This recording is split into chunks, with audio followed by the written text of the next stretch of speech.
तेरे शरीर की गंध बता रही है तू राजा आदित्य के वंशजों में से है। तू यहाँ पर क्यों मरने के लिए आ गया?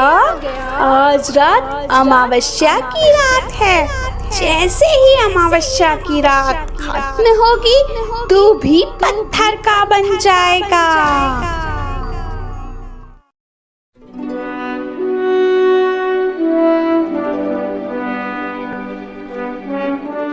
अब इस तरह से चिंता करने से कोई फायदा नहीं होगा महाराज।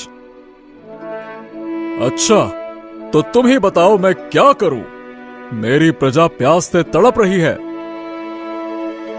हाँ हाँ, जानता हूँ महाराज कि हमारे राज्य में एक ही नदी बहती थी जो न जाने क्यों अचानक से सूखने लगी है।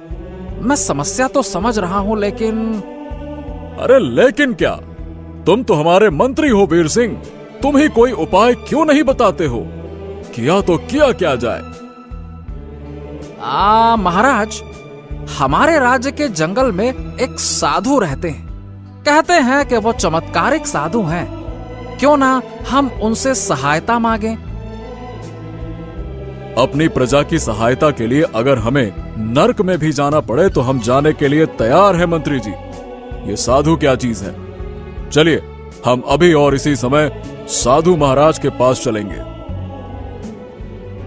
कुछ ही देर में मंत्री वीर सिंह राजा विक्रम सिंह के साथ घने जंगल में एक वृक्ष के सामने खड़ा हुआ था।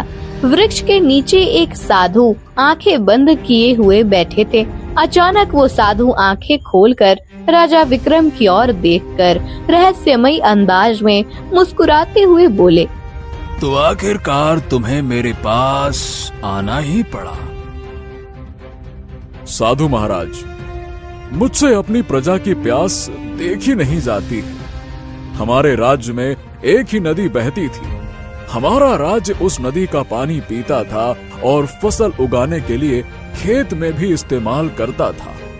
उस नदी की वजह से हमारे राज्य में हरियाली ही हरियाली थी, परंतु पिछले कुछ वर्षों से वर्षा भी नहीं हुई और नदी भी लगभग सूख चुकी है महाराज। राजन, मैं केवल इतना जानता हूं कि इस विपत्ति का रहस्य अतीत की गहराइयों में छुपा हुआ है। साधु की बात सुनकर राजा विक्रम अपने मंत्री वीर सिंह के साथ अपने महल आ पहुँचे। तभी राजा विक्रम की एक दासी दौड़ती हुई आकर बोली, गजब हो गया महाराज, गजब हो गया। क्या बात है? तुम इतनी घबराई हुई क्यों हो? महाराज, आपकी इकलौती पुत्री राजकुमारी चंद्रलेखा अचानक से पत्थर की बन गई। ये क्या बकवास कर रही हो तुम? महाराज, मैं सच कह रही हूँ। मैं राजकुमारी चंद्रलेखा के साथ उनके कक्ष में बातें कर रही थी। अचानक कि मेरी आंखें के सामने देखते ही देखते हुए पत्थर में परिवर्तित हो गई।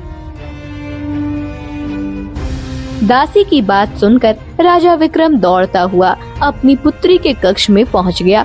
तभी वहां पर राजा विक्रम की पत्नी रानी रुक्मणी आ पहुंची और अपनी पुत्री को पत्थर का बना हुआ देखकर रोती हुई बोली, ये क्या हो रहा है?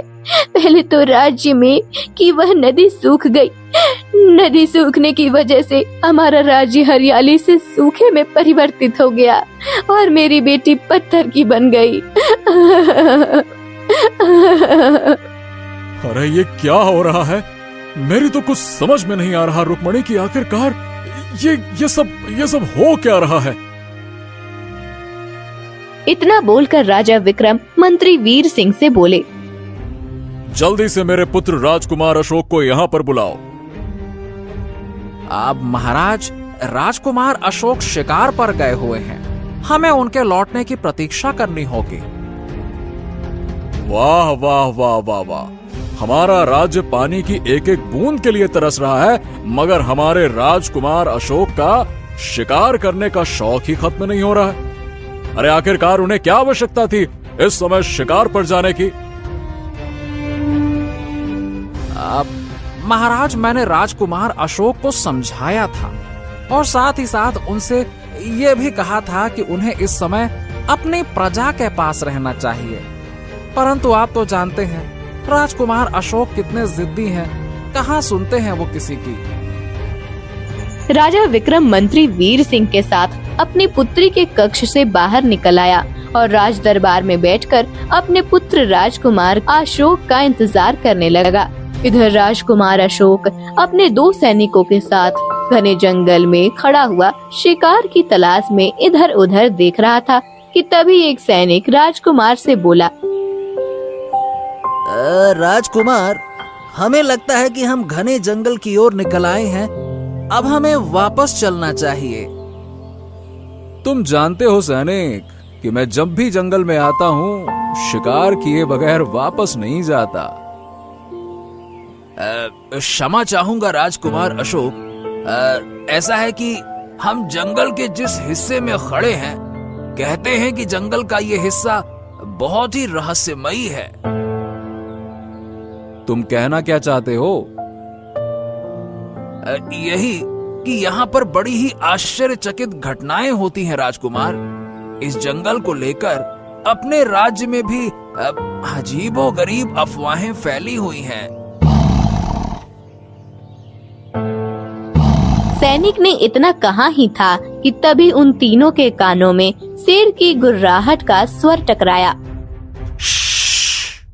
तुम दोनों चौकन्ने रहो, मुझे लगता है कि शेर यहीं आसपास ही है, ध्यान से।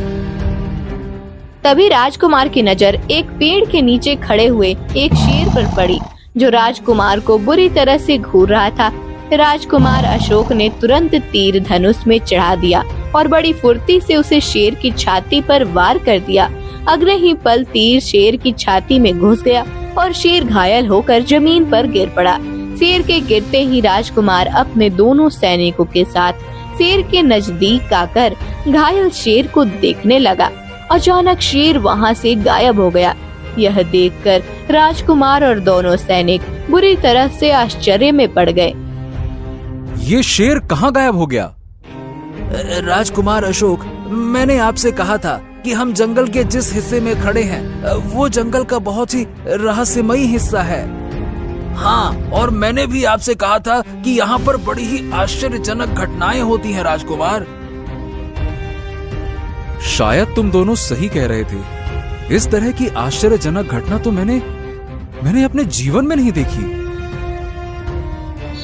तभी रंग बिरंगी किरणों के साथ वहाँ पर एक सुंदर स्त्री प्रकट हो गई, जो राजकुमार अशोक की ओर देखकर बोली, तुम्हारा बहुत बहुत धन्यवाद जो तुमने मुझे श्राप से मुक्त कर दिया।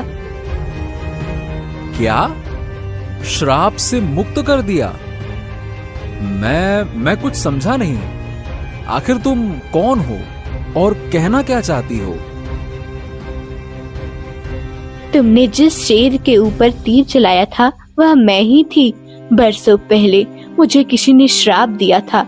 उस श्राप की वजह से मैं शेर में परिवर्तित हो गई थी और मेरा श्राप केवल तभी टूट सकता था जब कोई राजकुमार तीर चलाकर मुझे मार दे, और तुमने ठीक वैसा ही किया। मैं वर्षों से शेर के रूप में इसी जंगल में रह रही थी। इस जंगल में डर के कारण कोई नहीं आता था। आखिर तुम्हें ये श्राप किसने दिया और तुम हो कौन? यह मैं तुम्हें अभी नहीं बता सकती। कुछ समय बाद तुम्हें स्वयं पता लग जाएगा और मेरे बारे में भी कुछ समय बाद तुम जान जाओगे। तुमने मुझे श्राप से मुक्त किया है, इसके बदले मैं तुम्हें एक वरदान देना चाहती हूँ। कैसा वरदान? मैं तुम्हें वरदान देती हूँ राजकुमार कि तुम अपने जीवन में एक बार क्रोधित होकर किसी को भी अगर हाथ लगाओगे तो वह उसी समय पत्थर का बन जाएगा। सुंदर स्त्री की बात सुनकर राजकुमार बुरी तरह से चौंकता हुआ बोला, क्या? ये कैसा अजीब सा वरदान है?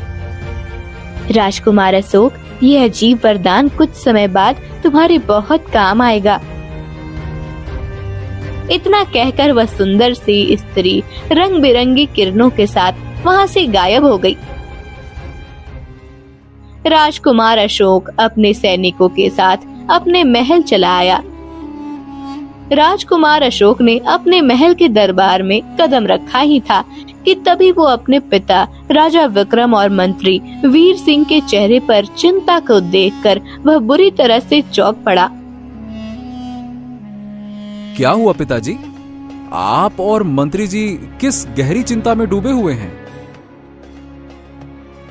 राजकुमार अशोक, तुम्हें पता है कि हमारा राज्य इस समय कितनी बड़ी विपत्ति से जूझ रहा है, और ये जानते हुए भी तुम अपने शौक को पूरा करने के लिए शिकार पर चले गए। वाह वाह वाह वाह वाह। पिताजी, अगर मेरे शिकार पर नहीं जाने से राज्य पर आई विपत्ति टल जाती तो यकीन मानिए मैं कभी नहीं जाता। बकवास मत करो राजकुमार, तुम्हें पता भी है तुम्हारे पीठ पीछे महल में क्या हुआ है? अब क्या हुआ है पिताजी? तुम्हारी इकलौती बहन राजकुमारी चंद्रलेखा दासी से बात करते करते अचानक पत्थर में परिवर्तित हो गई है। यह सुनकर राजकुमार अशोक बुरी तरह से चौंक पड़ा कि अचानक दरबार में एक व्यक्ति आ पहुंचा और राजा विक्रम की ओर देखकर बोला, महाराज, महाराज गजब हो गया महाराज। अब क्या हुआ? तुम इतने घबराए हुए क्यों हो? महाराज, हमारा राज्य पहले से ही बहुत सी समस्याओं से जूझ रहा था, परंतु ये समस्या तो बड़ी ही अजीब है। अचानक से राज्य के वासी पत्थर में परिवर्तित होने लगे हैं। हाँ महाराज, क्या करें अब बताइए। ये कहकर वह व्यक्ति भी पत्थर में परिवर्तित हो गया। राजा विक्रम इससे पहले कुछ और कहता, अचानक वह भी पत्थर में परिवर्तित हो गया। ये देखकर राजकुमार अशोक बुरी तरह से घबरा गया। तभी राजकुमार अशोक ने देखा कि मंत्री वीर सिंह के पैर भी पत्थर के बन चुके थे। मंत्री वीर सिंह राजकुमार अशोक की ओर देखकर बोला, राजकुमार अशोक, आपको तुरंत महल से कुछ दूर जंगल में जाना होगा। जंगल में एक वृक्ष के नीचे साधु महाराज बैठे हुए हैं। मैं और महाराज कुछ देर पहले उन्हें यहाँ की सारी स्थिति बताना, वो अवश्य सहायता करेंगे। मुझे लगता है कि वो जरूर कुछ न कुछ जानते हैं और वो कोई ऐसा रहस्य है जो वो हमसे छुपा रहे हैं। इतना बोलकर मंत्री वीर सिंह भी पूरी तरह से पत्थर में परिवर्तित हो गया। राजकुमार अशोक बगैर देरी किए हुए महल के बाहर अपने घोड़े पर बैठकर सीधा जंगल की ओर चल दिया। कुछ ही देर में राजकुमार अशोक साधु के सामने खड़ा हुआ था। राजकुमार अशोक साधु को सारी घटना बताते हुए बोला, मंत्री वीर सिंह ने मुझे यही बताया था कि आप कुछ न कुछ जानते हैं। मैंने महाराज से कहा था कि राज्य में विपत्तियों का रहस्य अतीत की गहराइयों में छुपा हुआ है। साधु महाराज, मैं आपकी किसी बात का मतलब नहीं समझ पा रहा हूँ। मैं तुम्हें केवल इतना बता सकता हूँ राजकुमार अशोक कि तुम्हारे राज्य में और महल में जो विपत्ति आई है वो किसी का श्राप है, और वो श्राप तुम्हारे खानदान के अतीत से जुड़ा हुआ है। श्राप ने अपना पूरा असर दिखाना प्रारंभ कर दिया है। साधु महाराज, मुझे कोई तो रास्ता दिखाइए जिससे मैं अपने राज्य की और अपने परिवार की मदद कर सकूं। कुछ तो बताइए महाराज। राजकुमार अशोक की बात सुनकर साधु ने अपनी आंखें बंद कर ली। कुछ देर बाद साधु अपनी आंखें खोलकर राजकुमार की ओर देखकर बोले, यहाँ से दाईं ओर का रास्ता घने जंगल की ओर जाता है। वहाँ पर एक लाल तालाब है। तुम्हें उस लाल तालाब के पास जाना होगा। उस लाल तालाब के आसपास तुम्हें एक पक्षी मिलेगा जो इंसानों की भाषा में बात करता है। तुम ये सारी घटना उस जादुई पक्षी को बताना। केवल वही तुम्हारी सहायता कर सकता है। देर मत करो। जाओ राजकुमार, तुरंत लाल तालाब की ओर रवाना हो जाओ। जाओ। राजकुमार अशोक तुरंत दाईं तरफ दिशा की ओर अपना घोड़ा लेकर आगे बढ़ गया। कुछ घंटे घोड़ा से दौड़ने के बाद अचानक राजकुमार अशोक को एक तालाब दिखाई दिया जो रक्त की तरह लाल था।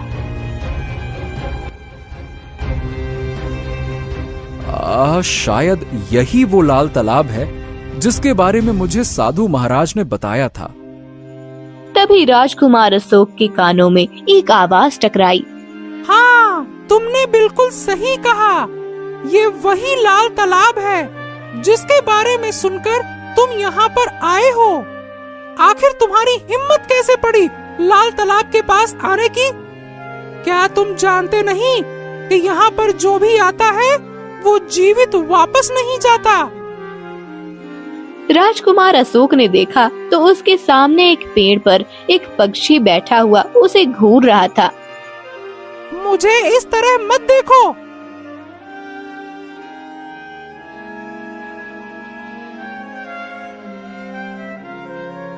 अब मुझे तो बताया गया था कि यहाँ पर एक पक्षी मिलेगा जो इंसानों की तरह बात करेगा।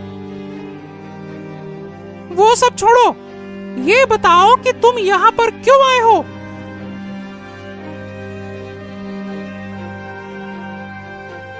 राजकुमार अशोक उस पक्षी को सारी घटना बताते हुए बोला, मुझे तुम्हारी सहायता की जरूरत है।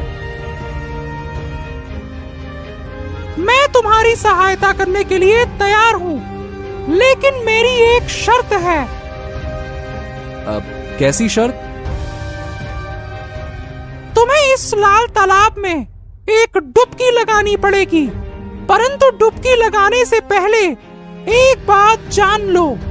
इस लाल तालाब में अगर 10 व्यक्ति डुबकी लगाते हैं तो उसमें से केवल एक व्यक्ति ही जीवित बचता है। अब ये तुम्हारी किस्मत पर निर्भर करता है कि तुम उन 10 व्यक्तियों में से कौन से व्यक्ति होगे। मैं अपने परिवार और प्रजा के लिए अपनी जान तक दे सकता हूँ, और अगर मुझे उनकी सहायता करने के लिए इस कड़ी परीक्षा से गुजरना पड़ेगा तो मैं तैयार हूँ। इतना बोलकर राजकुमार अशोक सीधे लाल तालाब में कूद गया और कुछ ही देर बाद तालाब से बाहर निकल आया।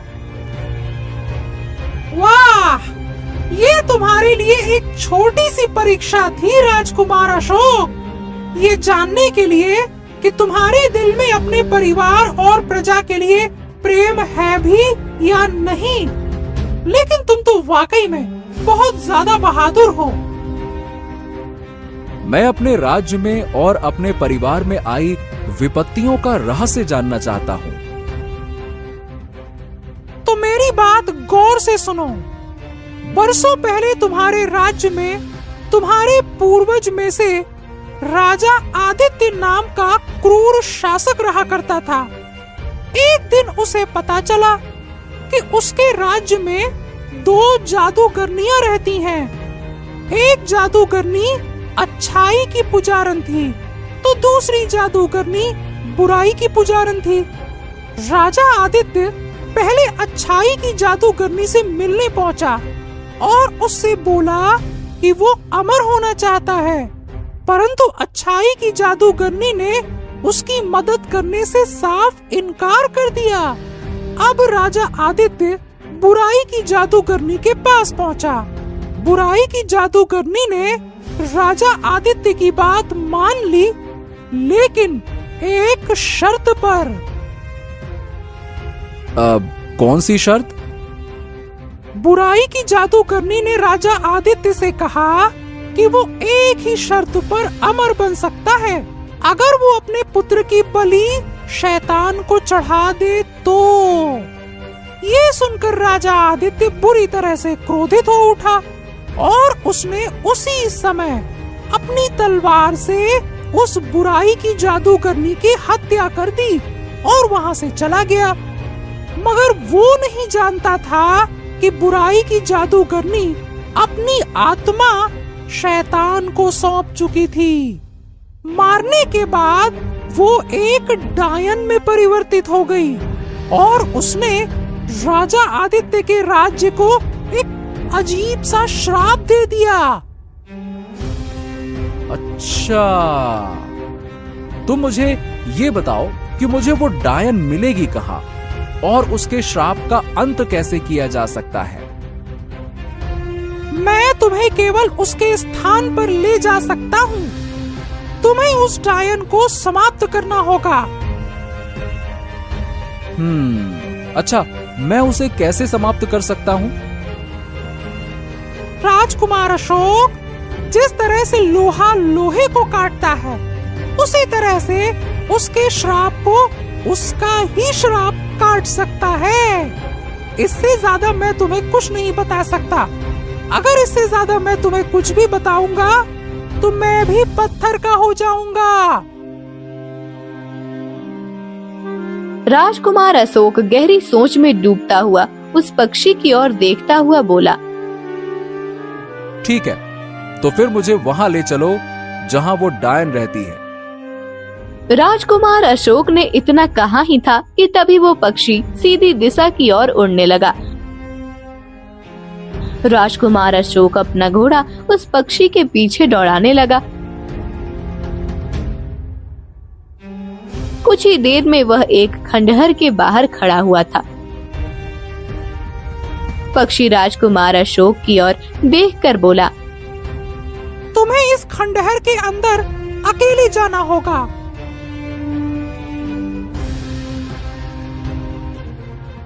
राजकुमार अशोक निडर होकर उस खंडहर के अंदर घुस गया। अंदर घुसते ही उसने देखा कि एक बड़ी भयानक दिखने वाली औरत खंडहर के अंदर बैठी हुई थी और उसके सामने कुछ लकड़ियां जल रही थी। अचानक वो भयानक औरत, जो कि एक डायन थी, राजकुमार अशोक की ओर देखकर बोली, तेरे शरीर की गंध बता रही है तू राजा आदित्य के वंशजों में से है। तू यहाँ पर क्यों मरने के लिए आ गया? आज रात अमावस्या की रात है। जैसे ही अमावस्या की रात खत्म होगी तू भी पत्थर का बन जाएगा।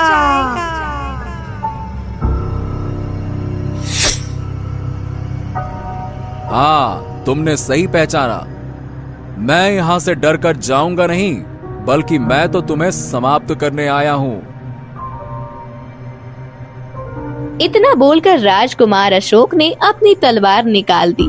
तलवार को देखकर वह डायन उठकर खड़ी हो गई और बड़ी ही फुर्ती से राजकुमार अशोक के पास आ गई। अचानक उस डायन ने अपने नुकीले पंजों से राजकुमार के शरीर के ऊपर वार कर दिया। राजकुमार अशोक बुरी तरह से क्रोधित हो उठा और उसने क्रोधित अवस्था में उस डायन के शरीर को कसकर पकड़ लिया। अगले पल ही वो डायन पत्थर में परिवर्तित हो गई। ये देखकर राजकुमार अशोक आश्चर्यचकित रह गया। तभी खंडहर के अंदर वही पक्षी आ पहुंचा। देखते ही देखते वह पक्षी रंग बिरंगी करने के साथ एक सुंदर पुरुष में परिवर्तित हो गया। अगले ही पल वहाँ पर वही सुंदर स्त्री भी प्रकट हो गई, जो राजकुमार अशोक को जंगल में मिली थी। राजकुमार आश्चर्य से सुंदर पुरुष की ओर देखकर बोला, ये क्या रहस्य है? तुमसे मैंने कहा था कि श्राप का काट उसका ही श्राप है। तभी वह सुंदर स्त्री राजकुमार अशोक से बोली, तुम्हें जो जादुई पक्षी लाल तालाब के पास मिला था वह मेरा पति था। तुम कौन हो? और तुम कौन हो? मैं इस डायन की सगी बहन हूँ, अच्छाई की जादूगरनी। जब राजा आदित्य ने इसकी हत्या कर दी और यह डायन बन गई, तब मैं और मेरे पति थे इसके श्राप के काट का रहस्य जानते थे। जैसे ही मेरी बहन को यह बात पता लगी तो उसने मुझे एक शेर में परिवर्तित कर दिया और मेरे पति को एक पक्षी में परिवर्तित कर दिया। जब तुम मुझे जंगल में मिले तो मैं समझ गई कि तुम राजा आदित्य की ही पीढ़ियों से हो, इसलिए मैंने तुम्हें एक अजीब वरदान दिया। मेरी डायन बहन ने राज्य को श्राप दिया था कि वह सब पत्थर के बनने शुरू हो जाएंगे और उसके श्राप का काट भी यही था कि वह भी पत्थर की हो जाए। इसलिए जैसे ही तुमने गुस्से में आकर उसे स्पर्श किया, ये पत्थर की बन गई। अब सब कुछ सही हो चुका है। इतना बोलकर सुंदर स्त्री और वह सुंदर पुरुष वहाँ से गायब हो गए।